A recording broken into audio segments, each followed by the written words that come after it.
you're in business, there's a lot of decision making, but when it comes to this kind of thing, when you're in a competitive market, you don't have to think too much about where to produce. You just, wherever those 2 points meet, right, the price line and the marginal cost curve of your supply curve, that's just where you're producing. I just find that point and go to it, really. So there isn't a whole lot of major thinking to do. I mean, you still got to do all the other stuff. Okay, now, still looking at your outline, what we're going to do is talk about a decision perhaps to shut down, okay? And what we're talking about here, by the way, is not shutting down the firm, all right? Because we're still, where we are, I should say, looking at the short term. This is a firm's decision to stop production, right? To shut down production, not close the plant, right? Not closing the plant, but we're just going to say, well, maybe we should reduce production. Okay.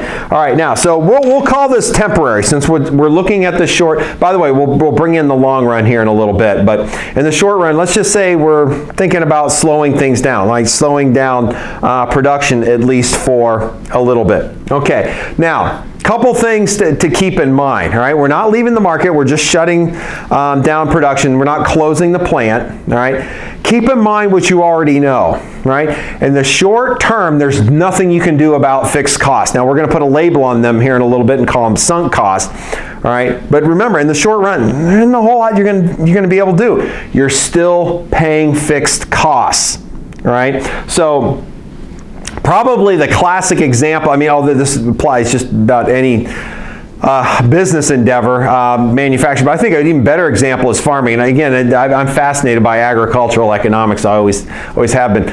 But if you think about it, if you're not going to grow anything on your land, you're still making that mortgage payment. That mortgage payment becomes part of your fixed costs. In the short run, you can't do anything about it. Maybe in the long run, you try to sell your farm to get out from under that fixed cost, but in the short term, there's nothing you can do. You're still making that mortgage payment. So the question that we're going to answer here is, at what point are we willing to take on the fixed costs, right, to escape the variable costs? Okay, so the only way in which we're going to escape the variable costs is really to stop production. Okay, so we're going to carry this out mathematically here in a second. But think about the ramifications, although to a certain degree I kind of gave it away. Think about the ramifications of stopping production, right? You get no revenue. No revenue. No revenue whatsoever, right? But you do escape the variable costs. So really what we're going to measure, right, is the revenue loss against the variable costs, right? Or if we stayed in business, the revenue gains versus the variable cost. So this is really a discussion, right? Yeah, you shut down, you don't have to worry about the variable costs, but you're not going to get any revenue in either. And by the way, in university life, it's no different, right? So if I end an academic program, I still have to worry about the fixed cost. That might be faculty salaries. I got to heat the building. We're in the College of Education tonight. LeBron James Family Foundation College of Education tonight. All right. So I still got to heat the building. I got to cool it down in the summer. I got to have coffee in the coffee pot, etc. But again, I will. If I shut down a program, I'll lose the revenue coming in. There's some variable costs associated with it. All right, that I won't have to pay, but nonetheless, I still have to pay the variable costs. Okay, so let's go ahead and just do a little bit in the way of relationships here, just to kind of iron this out a little bit. Okay, and by the way, just as a reminder, remember we're only looking at excuse me, only looking at the short run. Okay, all right, now, so let's take total revenue against variable costs. Okay, now this should be an easy one, right? If the total revenue is less than the variable cost, all right, we're going to shut down. Okay, we're going to shut down. That's kind of an easy one. But let me put it another way. All right, let me put it another way.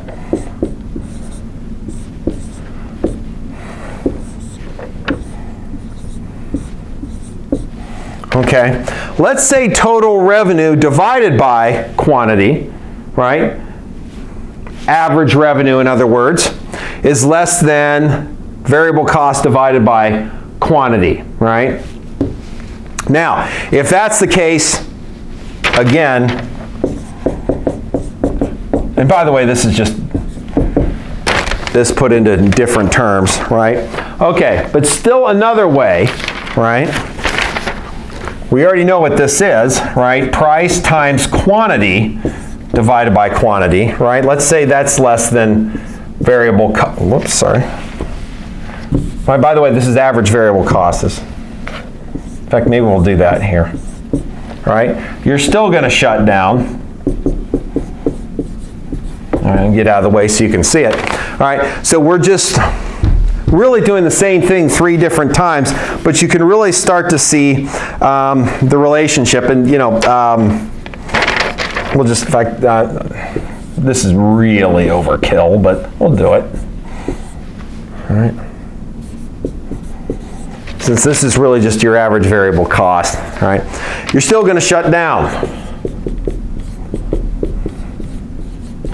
Okay, but notice in every one of these relationships, right, we have not talked about fixed costs, right? Not in the, and by the way, it's not in here, it's not in here, it's not in here, it's not in here. The fixed costs are not in there. So we're essentially not even considering them. Okay, so it's really just this balance, right, between, and you know, I'll tell you what, this is something that maybe you're going to want to take a look at, right? It actually makes it a little bit simpler. Let's go ahead and cross out, right, the quantity here on the left side of this relationship. It's really, we're down to, in fact, let me go ahead and write it over here. Right, average variable cost, and if price is less than your average variable cost, again, shut down. And boy, this board looks pretty negative, doesn't it? Shut down, shut down, shut down. All right, you get the idea.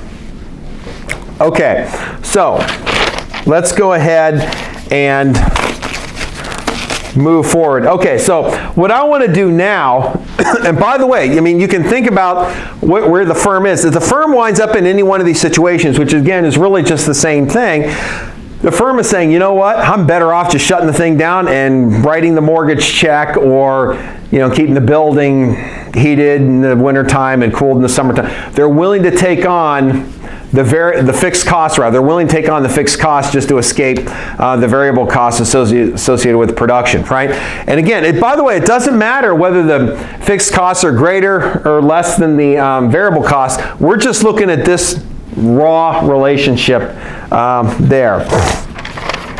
Okay, now the next thing I want to do is just take a little bit of time to talk about sunk costs. For the most part, sunk costs are really your fixed costs, but they can include a little bit more, right? Think about all the things you've already paid for, you've already done, that type of thing. Generally in finance, economics, this is true when you think about accounting studies as well, the accountants will pretty much just, you know, kind of tell you what the fixed costs, what the sunk costs were, rather. You just don't consider them because it's already in the past, it's something you've already done, you can't worry about it. And if there's another opportunity, right, in the future, you don't worry about what's happened in the past. So let's say, for instance, right, you just spent $1,500 on a car repair. Let's say you're fixing the muffler system, the whole kit and caboodle, right? Everything, right? The whole assembly from the engine all the way underneath, catalytic converter, right? Everything out. Let's say it's going to cost you $1,500 and you went ahead and did it. But then you come across this great deal on a car that reduces the miles per increases your mileage. It's a great deal on the car, makes your life much more efficient. You don't think like, oh my gosh, I just spent $1,500 on a car. You're actually just, hey, if this is better for me moving forward, then that's what I should do. Okay. Now, with that said, all right, let's flip gear. Okay, all short term. So if you want to just kind of put a note in your notes, it's all short term stuff, right? Let's go ahead and throw in, the long term, right? Long term's actually a little bit easier, all right? It's actually a little bit easier. Okay, so what we're going to do, let's go ahead and, although it's going to sound a little similar, when it comes to the long-term decision, right, as to whether stay in a market or get out, right, stay in a market or get out, then we bring in fixed costs, right? So essentially, now we're looking at a different relationship, right? We're looking at total revenue against total cost, right? And if this is the case, then of course, get out, right? Put another way, if you will, right?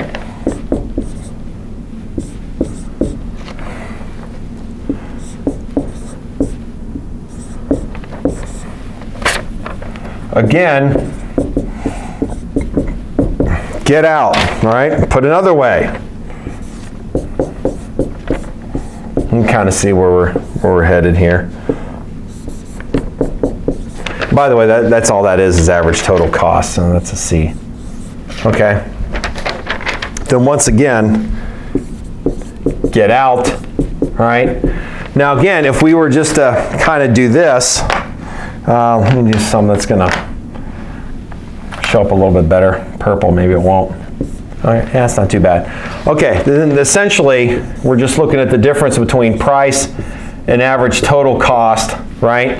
Now again, the difference between the long-term decision and the short-term decision, with the long-term decision, we're taking into consideration fixed costs, right? So here it's kind of, I made this board putting negatives, get out, right?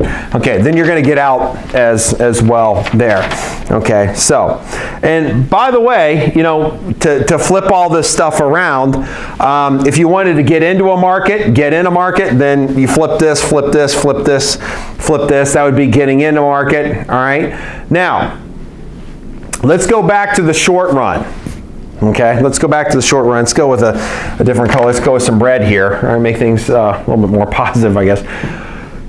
Let's think about the short run. Let's say we're going to kick production back on, right? All right, so getting back into, all right, getting back into the short-term decisions, all right? Now, if your price is greater than your average variable cost, right? Start up production. All right, you get back into it, okay? Now, let's say, let's go with a little brown here.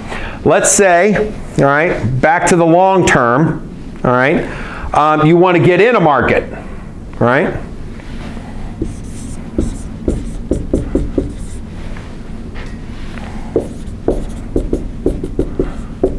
Okay, so the difference between the two, and again, I'll just do this.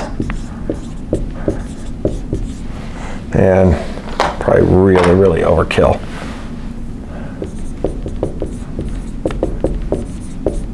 Okay, the difference is really just what you would think, right?